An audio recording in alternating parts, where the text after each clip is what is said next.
And if you upgrade the firmware, the baud rate goes up to 1115-200. Otherwise, I think the older firmware is, I want to say 9600, but either way, it's irrelevant because you want to upgrade the firmware. The setup for VAR HF itself, if you have the license, go ahead and enter that. And I'll go through the actual the VAR application in a second. The drive level is probably the most important. If you set this too high, this little slider, that's like if you listen to music on an amplifier and you drive up that gain, you start to get clipping, right? So the same thing's happening here with the radio. If you're driving it too high, your peaks are so above that the receiving end's not going to get the whole wave. So it's going to reduce basically the efficiency of those packets. And if you turn it down, you'll start to see, hey, I can get these packets in a lot faster.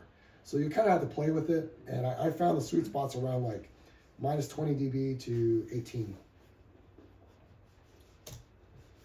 Otherwise, I think at the worst, it transmits at 18 bits per second. And a standard ICS general check-in form is roughly, I think, 2.5 kilobits, so about 2,500 bits. And at 18 bits per second, you're going to be there for like half an hour at least. So it's not fun.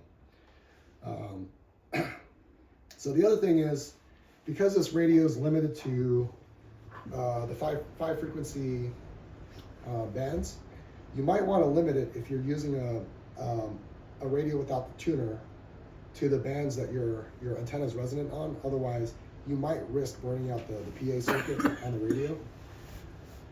So in this case, if I'm using like this little guy, the 40 meter, 20 meter 10, I can limit it to just the two bands by inputting the range. And even though this is not the actual frequency allocations, it doesn't matter because the stations that you're connecting to that's on the list will be in those ranges because they're only allowed to operate in those frequencies. So, but if you have an all bands, all mode, a G90, IC705, Yaesu 991, and if it has a built-in tuner, you could disregard all this. Just leave it to 0 to 35,000. Here's a reference. So what I can do is just, I can't copy it from here, but if you save a text file with those numbers, you can just copy paste depending on what your radio and antenna configuration are, and just make adjustments from there.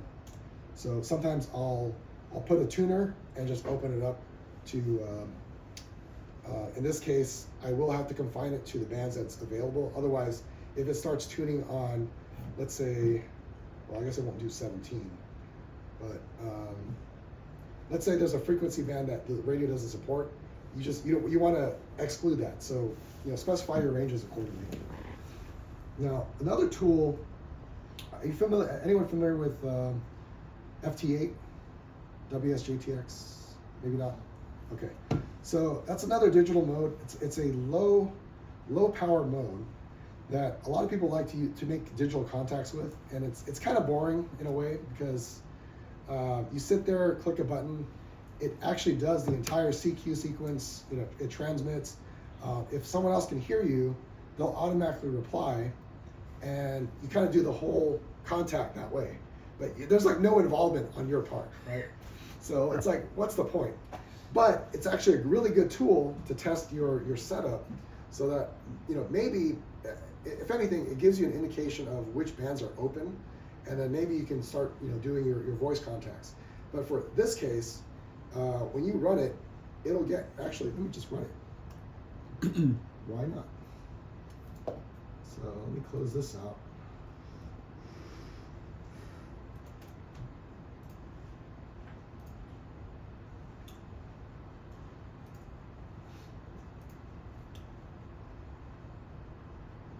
Okay, FL rig.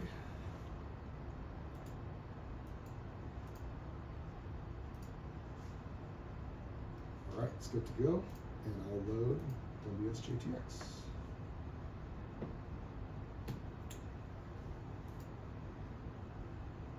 It's radio is out of tune, I would select the proper, let's say 40 meters.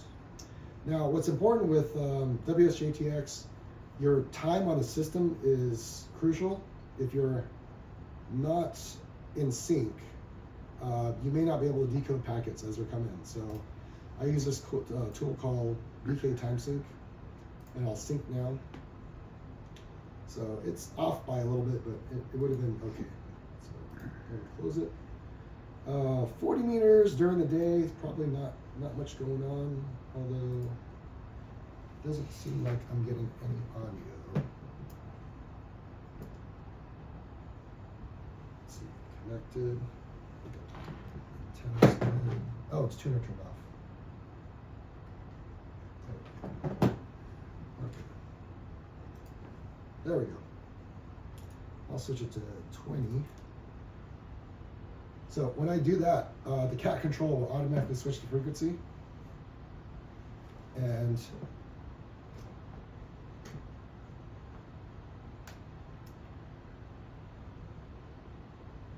let's see, built-in volume.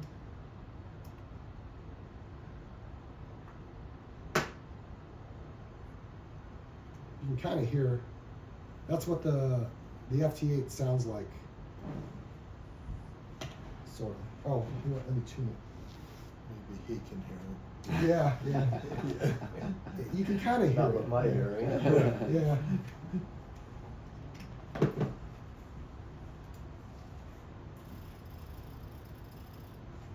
Tuning 1.75. Good enough. Let's see. Can you hear that? It's like a little, okay, so that's what it sounds like. So that's a good sign. I'm going to turn the volume down a little bit, because the computer can hear better than you can. So if it's getting a signal, it's good. Or maybe not. Let's see.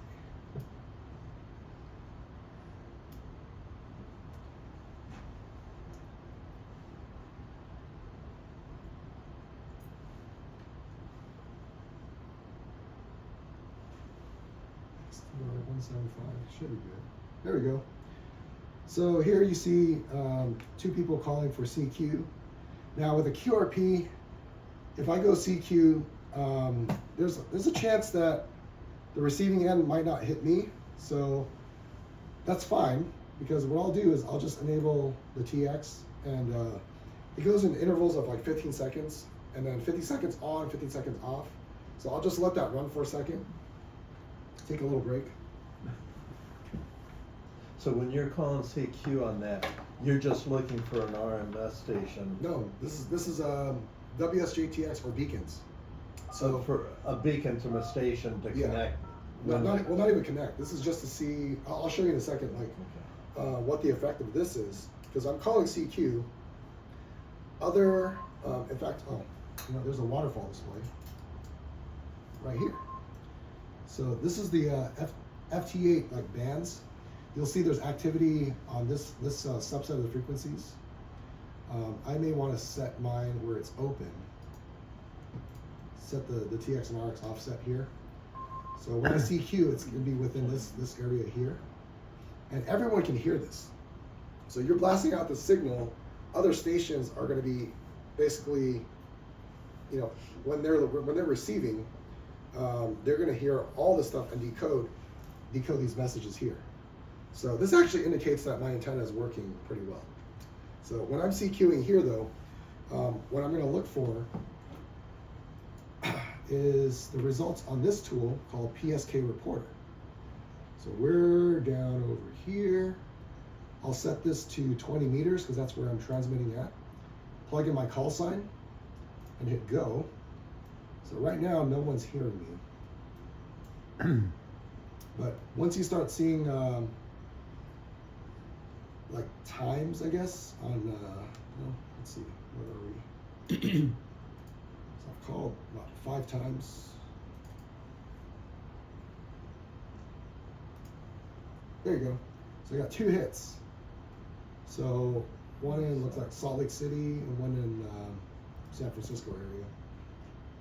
So if you run this a little bit longer, you might get more hits, but it is daytime, 20 meter band. You might get some absorption. But this, at least this tells you like, hey, your antenna is transmitting and it's working pretty well. The other thing I like, another tool, is Ham Radio Dashboard. And I've customized this one because you have to edit some of the code.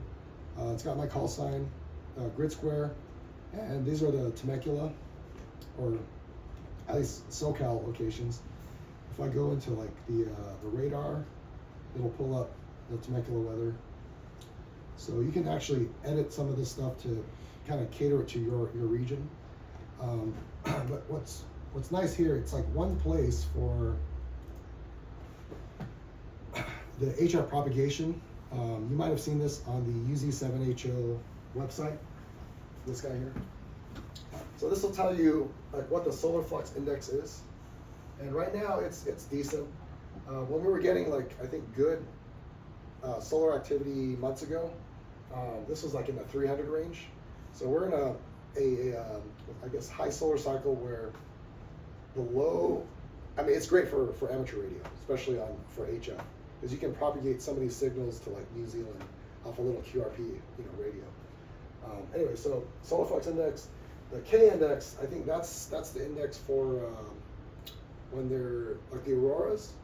When we had auroras last time, so if this number is high, it's really bad. I think when we had the auroras, it's like close, or I think close to LA.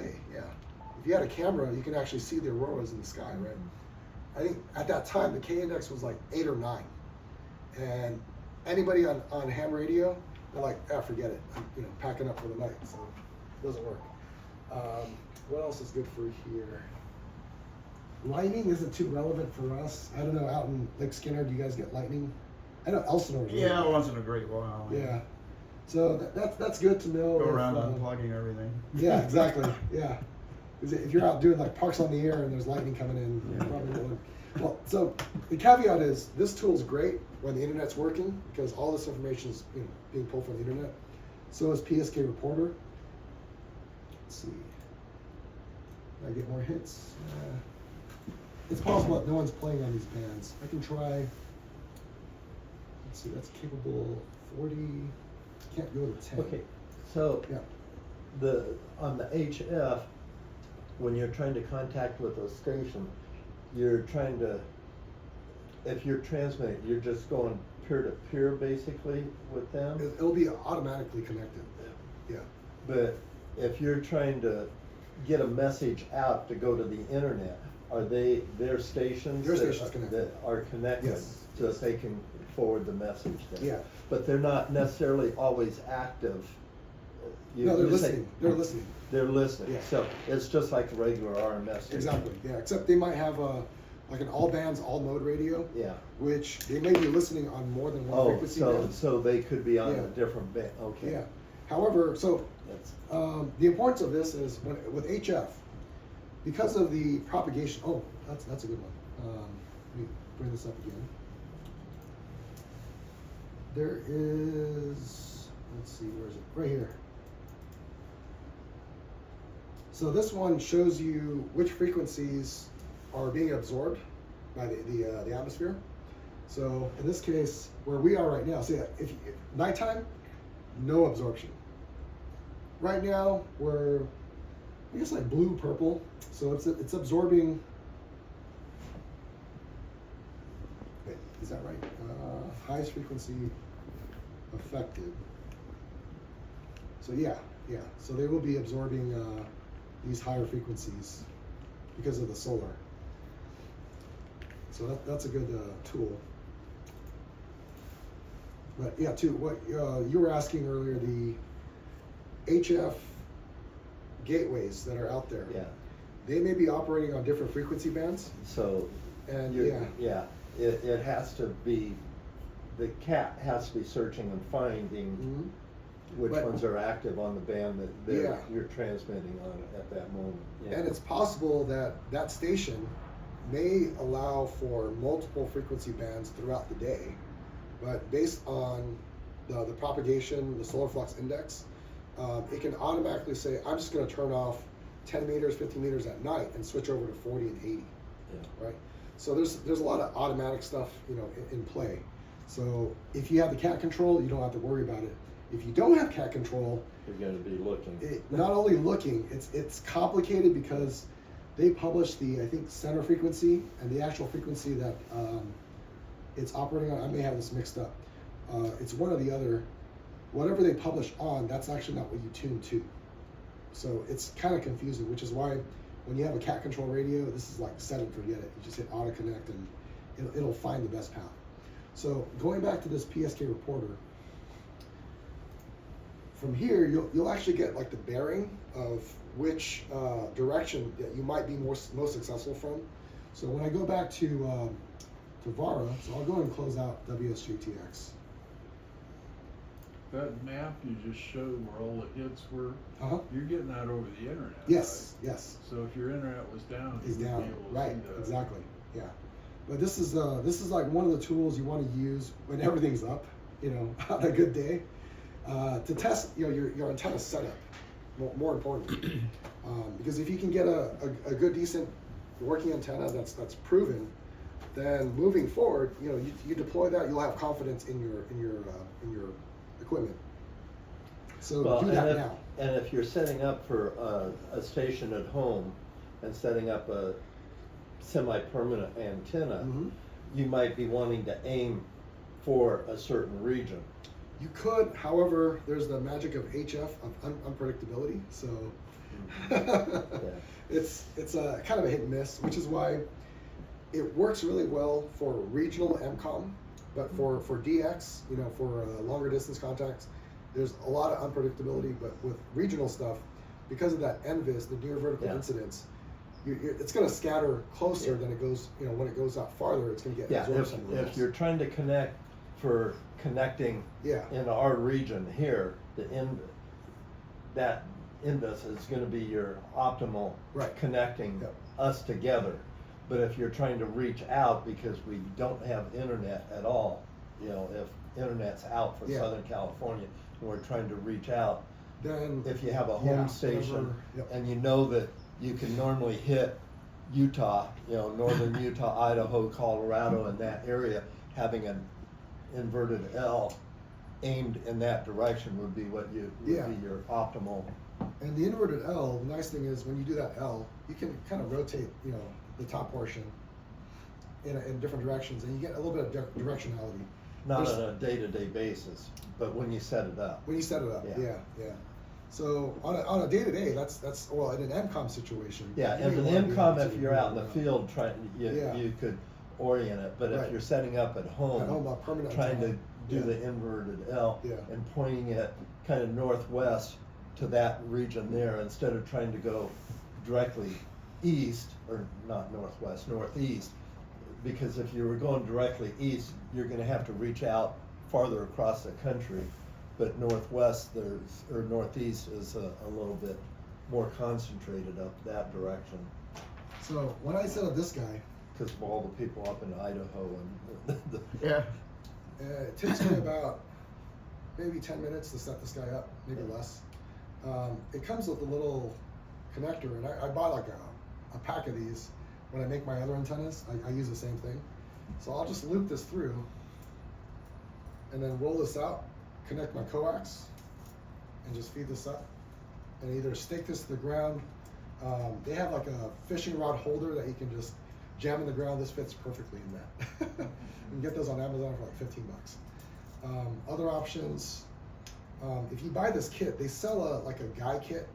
It's kind of a pain because you gotta like stake it and tie the guy wires. Now in a more semi-permanent MCOM situation at a park, you might want to do that. But if you're at home, just get one of those fishing rod holders, jam it in the ground, and shove this thing in, and it's easy to take down. So, and I just I run this thing up the feed here, and on the other side I have another clip, and I just like connect this to what kind of bush is that? Like a rosemary bush. And it works pretty well. So with that, I can move that in and kind of give it some directionality.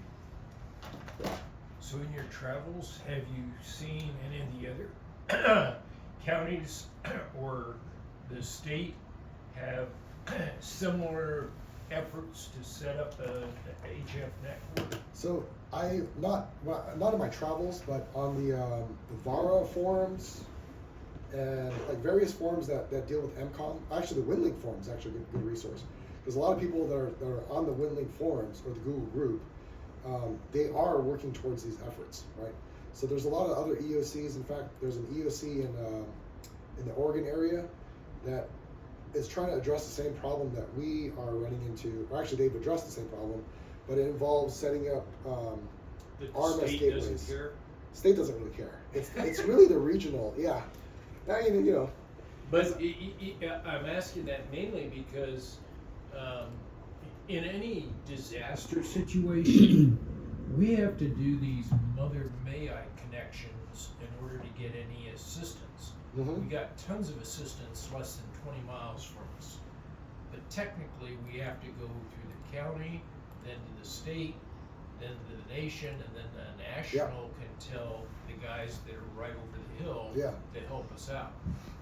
So luckily with amateur radio, because of the nature of the frequency, we're allowed to transmit on that. Yeah. And if we're just assisting in moving data along, it's a little bit less restrictive. Whereas some of the other frequency bands that are either commercial or allocated for specific use, that's where the restrictions comes in, especially when you're using WinLink.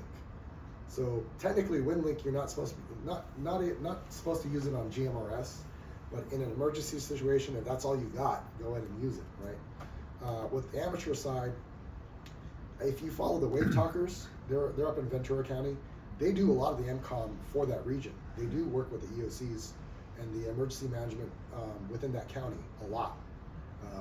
They were deployed, I think, on one of the recent wildfires, and I think they didn't do a talk that weekend because of that. Right? Mhm. So Yeah, that Ventura fire. yeah, Yeah. that's a big one. Yeah, and I think it grew thousands of acres in a couple of hours. Yeah. And that terrain's it's not like ours where you can kind of see the hill. It's Yeah. all over the place. So with this, I'll go ahead and close this down. Shut Yeah, the rig. Going back to what you were saying, Bruce, we might be reaching out to Utah to get a message to Sacramento. Yeah. Yeah. that Relay. Yeah. But only if there's somebody in Sacramento that's turning Yeah. a radio on. Well, no. that's- You No, can they send get it email. on the internet. Send an Yeah, email. because yeah, from regular there they can go email. internet Right. and forward a message, Yeah. So what we need to make sure that we have, and I'm reasonably confident Michael does, our emergency manager in Yeah. the city, the contacts of who in Sacramento that we would have to contact. right. Our local representative from Cal OES is down in Coachella Valley, but he comes to the advisory, Jose comes to the advisory board meetings fairly regularly Yeah. and Yeah, stuff. there's this Southern California group too, supposedly in northern San Diego, that's supposed to be our go-between between us and Sacramento. Yeah, well, they haven't been very active, but I mean, when you look at how you're supposed to send your request for help, Mm-hmm. it Yeah. goes to the county, then the county goes to them, and they go Yeah. just all sorts of opportunity for failure. Oh yeah. I mean the recent hurricane, Helene, it shows that because like Michael said, if you're relying on any support coming, let's say from the federal government, it's weeks out, right? Because they're busy trying to basically resource allocate and figure out what the problem is. They're just there to administer the process. They're not there to provide the aid. So there's a shortcut, but I'm not sure, it takes some politics to do it. The Camp Pendleton is allowed to assist sister cities. Oh, Right now, that's just Oceanside and San Clemente. And they can actually deal direct with those sister cities on emergency matters. oh, okay. Is So they're now we considered a gotta get city too, right? Temecula added to the sisterhood, Yeah. Like Pendleton's considered a city, isn't it? Like given the.